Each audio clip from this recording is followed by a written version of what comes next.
Hello and welcome back to our How to Paint Emperor's Children tutorial. Last time we kind of did two layers of base coat. We did Nagaroth Night and then the Xerxes Purple, which gives us this really nice shade, and I really enjoyed it a lot. We're going to be continuing off with the Bolter first this time. We kind of started with a little bit of an undercoat last time, and I still kind of want to do a nice gold and purple kind of color scheme to it. Or sorry, gold and white actually. So we're going to go ahead and jump right into that. Last time we did a undercoat of gray sear. We're going to be following up with a nice kind of second coat of this Corax white, and hopefully it comes out pretty good. Of course, we want to make sure it's nice and thin. And whoops, if I could avoid dropping things, that'd be nice. Unfortunately, a side effect of not having my paint handle. It's been a while since I've used it, but man, it definitely makes holding on to things much easier when you're painting miniatures. But as always, it does kind of get in the way of recording. It makes it very hard to keep things kind of in frame. So unfortunately, I don't really use it very much, if at all, anymore, as opposed to when I kind of first started these videos. But it's swings and roundabouts, kind of ups and downs. There's definitely pros and cons to using one. But I digress. We're going to continue on, hopefully without dropping it again. And kind of off topic, but still related to Warhammer. I think I talked about it a little bit last time. Maybe. I do so many videos now, they all just kind of blend together in terms of topics that I've talked about. I've been playing a lot of Warhammer games recently. There's a ton of them now with the kind of explosion and popularity that 40K has kind of gotten recently, which is a good thing. Of course, there's Space Marine 2, and that's kind of the peak now in terms of 40K games. But I've been playing Rogue Trader as well as Battle Sector, which are kind of more like tactical. If you guys have played XCOM, it's very much similar to that. But the only problem I have with them, I've been enjoying them so far, and I hate to kind of down or talk down to them, but they're just so like jank. Like you can tell that a lot of like love and care was put into these games, but man, they I don't know whether it's like the engine they use, or if it's just like something wrong with the development cycle, but they're just ever so slightly like a little bit of kind of like stuttering here and there, and like the UIs are awkward. It doesn't help. I play Battle Sector on PC, so it's not as much of an issue. But I've been playing Rogue Trader on PlayStation, and I don't know whether it's exclusive to the PlayStation version, but the UI is just like so unwieldy, and it's really awkward and kind of takes me out of it. Other than that, though, like great games.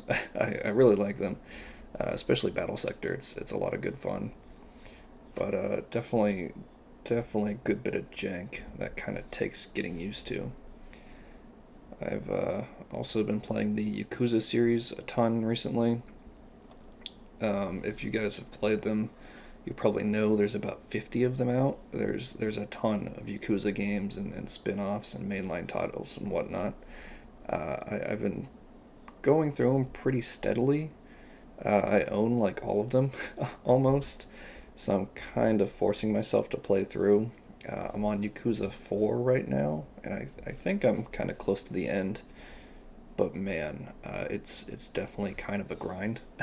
um, it's not that I'm not enjoying the game. It's just like it kind of drags on, and I feel like it's a little bit overstaying its welcome. Of course, I've also been playing, all of the other mainline titles, so maybe it's just fatigue. But it's rough, man, and I just want to get to like the newer versions, specifically Like a Dragon, Man with No Name. I really want to get to the newer titles, but I really don't want to skip ahead.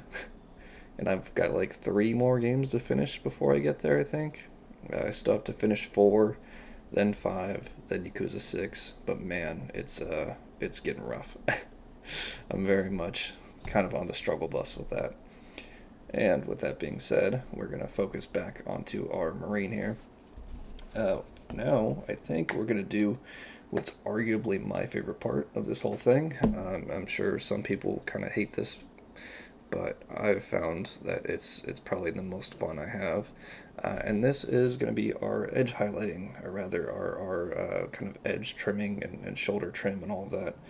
And of course, with this, Emperor's Children are kind of purple and gold, so we're going to be using, if I could show it properly, Retributor armor. If you wanted more of like a bronze color, you could use Balthazar gold, but of course, every time I talk about it, I have to mention it looks more like copper or brass to me. So take that with a little bit of, I don't know. I was going to go somewhere with that, but I totally lost the words.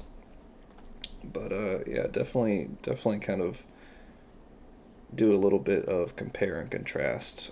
If this gold is a little bit too bright for you, or maybe it's just not the right shade, Balthazar gold might be your answer. But I find that, like with Ultramarines, this is kind of the best shade for this color of purple. It kind of blends very well with it, and I don't think Balthazar gold is a very good candidate.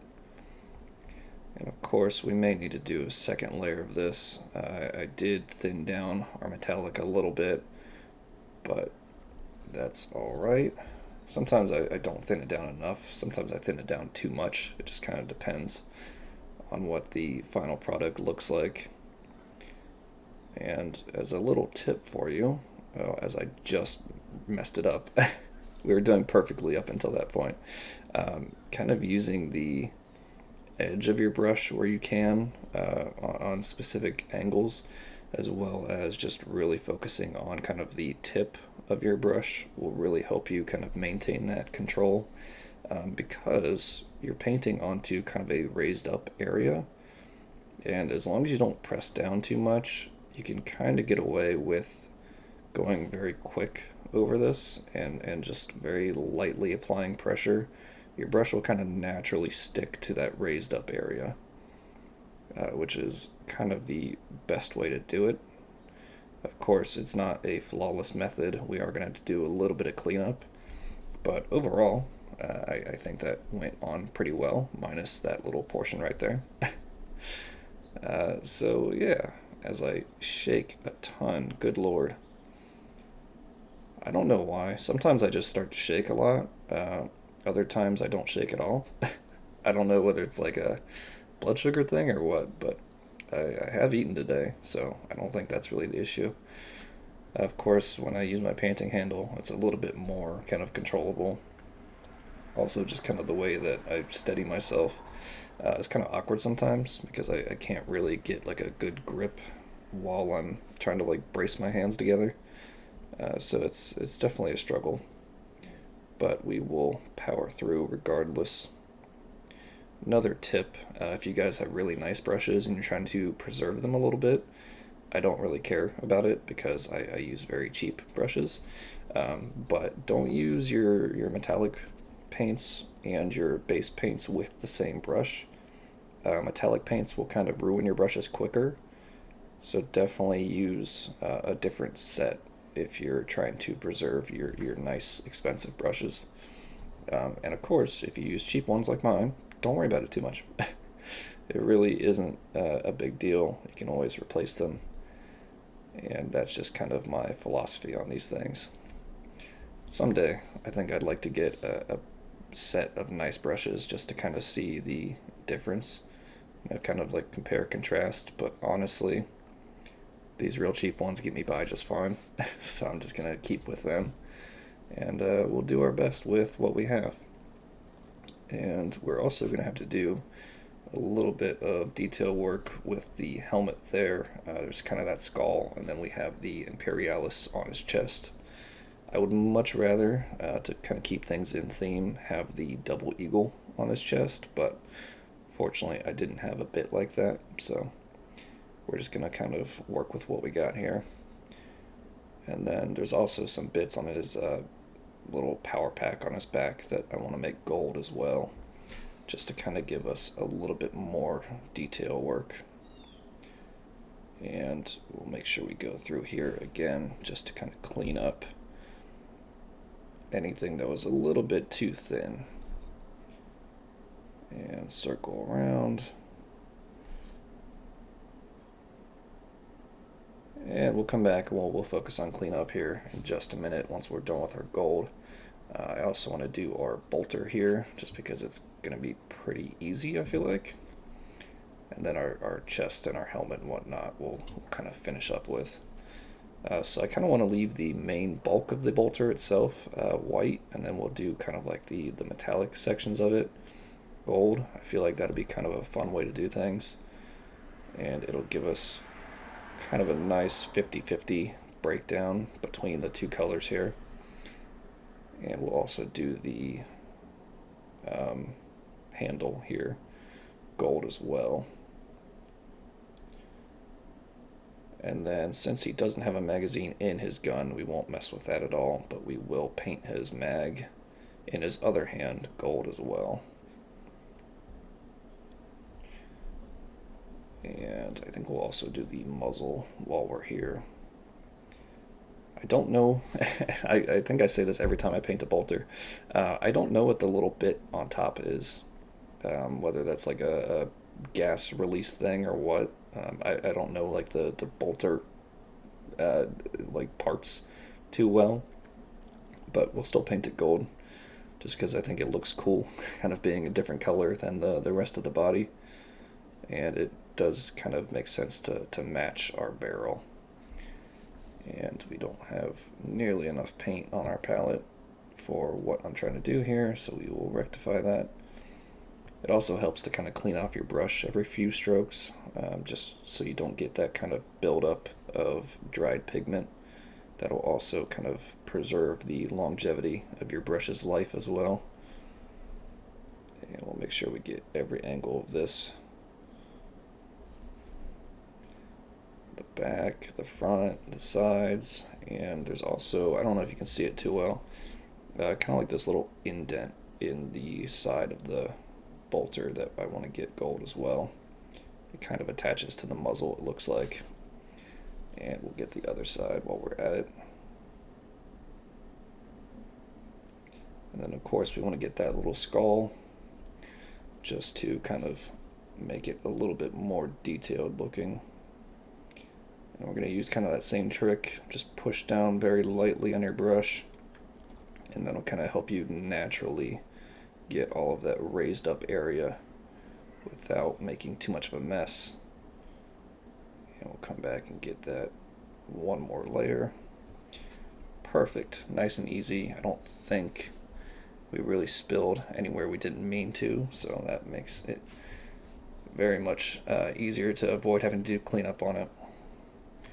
And I think we even do this kind of top rail, the kind of sight, I don't know what you want to technically call it, but we'll get that gold as well.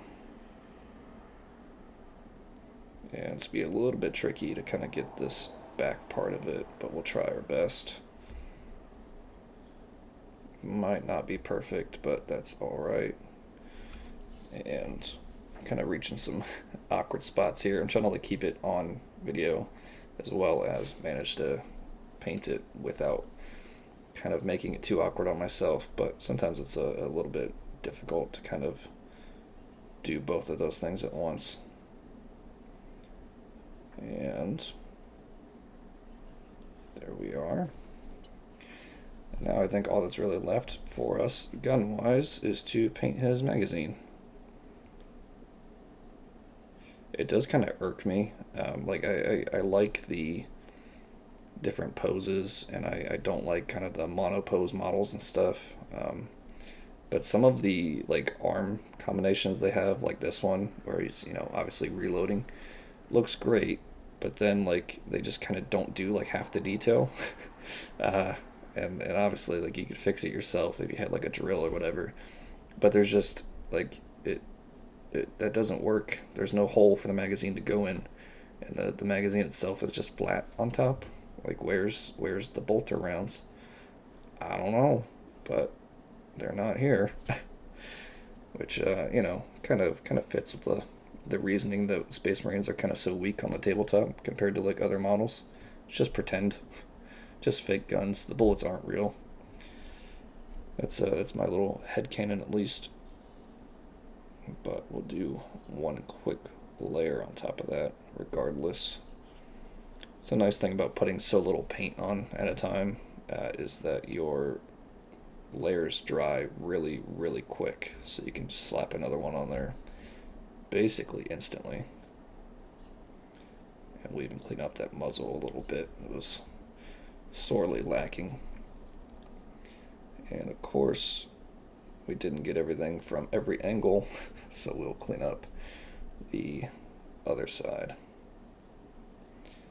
It's kind of the worst thing about painting. I say this a lot, but you'll like spend a ton of time on something, and then you'll look at it from another angle and just realize that you missed a whole section. That's like always the case for me. Kind of annoying, but I think we will kind of wrap things up today by cleaning up his chest there, and we'll slap some more gold on it, of course.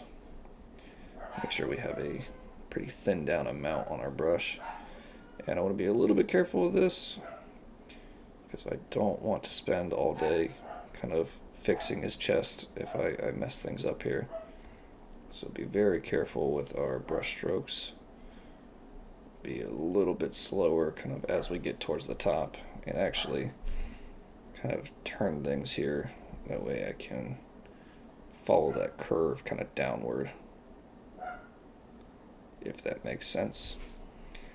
And we spilled a little bit kind of on the back there. I'm sure you can see it, but I'll fix that up at some point.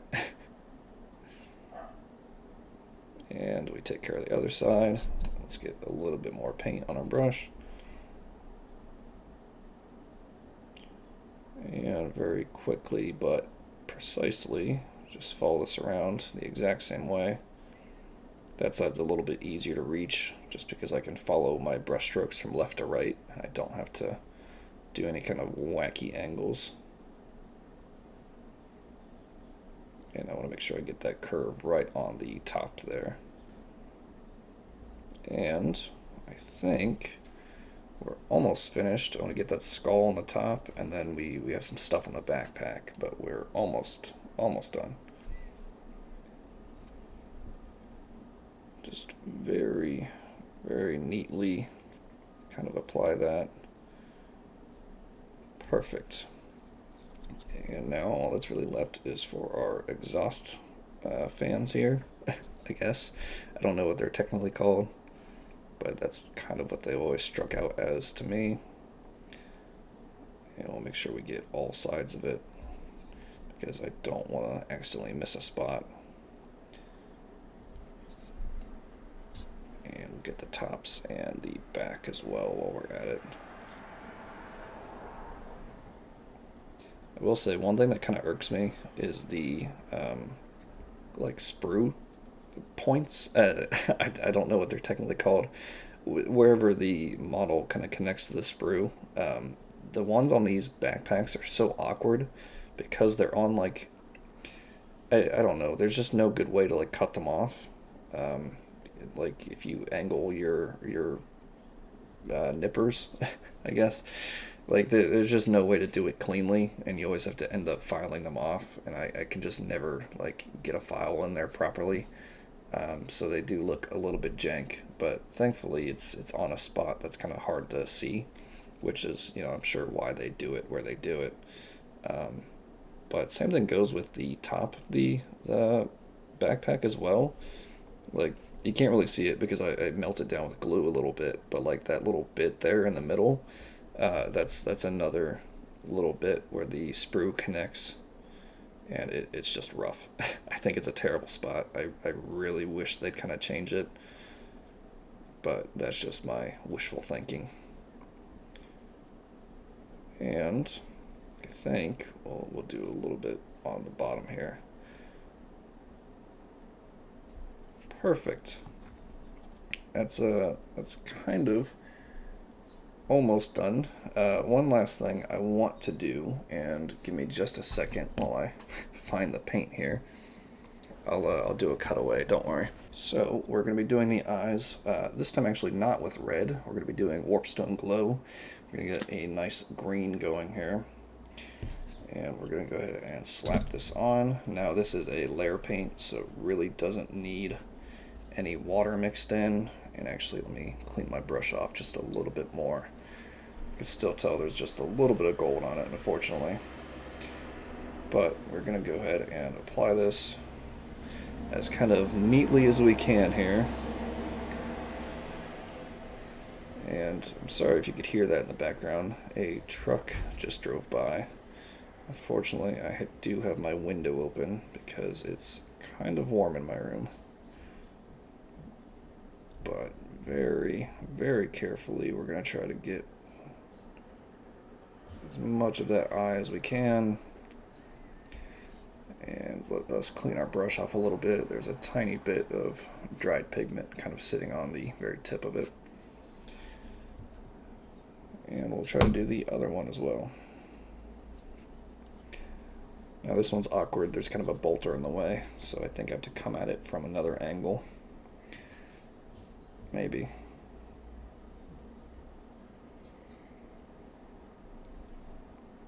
That's not too bad. I just got to get the back here. It's a nice thing about having kind of a curve in your brush is that you can kind of fit it into those awkward spots a little bit easier. And of course, I butchered it a little bit. That's fine though. We'll do a little bit of cleanup to kind of end things off here. So with that being where we are, all that's left is to do a little bit more of our purple on top, and we should be done. And this is going to be back with our Xerxes purple. Give it a nice little shake. Again, it's a layer paint, so you don't need too much water mixed in. And we're going to go ahead and apply this pretty much everywhere where we made mistakes. First and foremost, I do want to start out with this shoulder pad. I think that was kind of the first one we made. And I just knew it was going to be downhill from there. But nothing too crazy. And even this little skull emblem kind of got away from me just a tiny bit. And there we go. It's not the best, but sometimes you can kind of fix mistakes by just wiping it off before they dry. When I'm painting on my own and I'm not recording, I'll have like a brush that's just wet, just in case. That way, if you get paint on, normally I do my layers thin enough that I can just kind of like wipe them off or help them blend in a little bit by just using a brush with just water on it and kind of rubbing it in. Sometimes it works, sometimes it doesn't. It just kind of depends how quickly you get to it. But it's not a foolproof remedy by any means. And I also want to get his thumb here. Unfortunately, it got painted white when we were trying to do that bolter. And I think this other shoulder pad needs a little bit of a fix. And even on the back, wow, I really kind of butchered this one. It's alright. Unfortunately, that's just the way it goes when you're doing shoulder trim. It's great, it's very enjoyable, I like it a lot, but man, it's very easy to kind of make a mess with. And there's just a tiny little bit on this tip of his backpack as well. Nice, I'll clean that up. And last but not least, we are almost done. There's a little bit on that kind of back of his chest there I want to get. And then there's a tiny little bit on his eyelids, eye sockets. I don't know what you want to call them. it's right above his eye. So we will fix those up and then we'll be done. And our video is kind of going over time-wise a little bit, but that's fine. I really don't mind. I didn't want to have to drag this out into a third episode if I didn't have to. But while we're kind of drawing down to a close here, I do want to shout out, I have a Patreon. If you guys like this video, and you like my channel and my content, and you want to see more, that's a great way to support it. Otherwise, of course, like, comment, subscribe, all that good stuff helps me out a lot. And especially comments. I really love getting your guys' feedback. If you have any specific models you want to see me paint or any specific color schemes, feel free to let me know, and I will try my best to accommodate that. But otherwise, we are done, and this is pretty solid. I really like that coat of purple. It's a great shade. And honestly, I really like it a lot. We didn't do the base just because I don't have like a great base idea for this guy yet, but maybe sometime in the future we'll kind of fix that up. Otherwise, really all I want to say is thank you guys so much for watching, and hopefully I will see you in the next episode.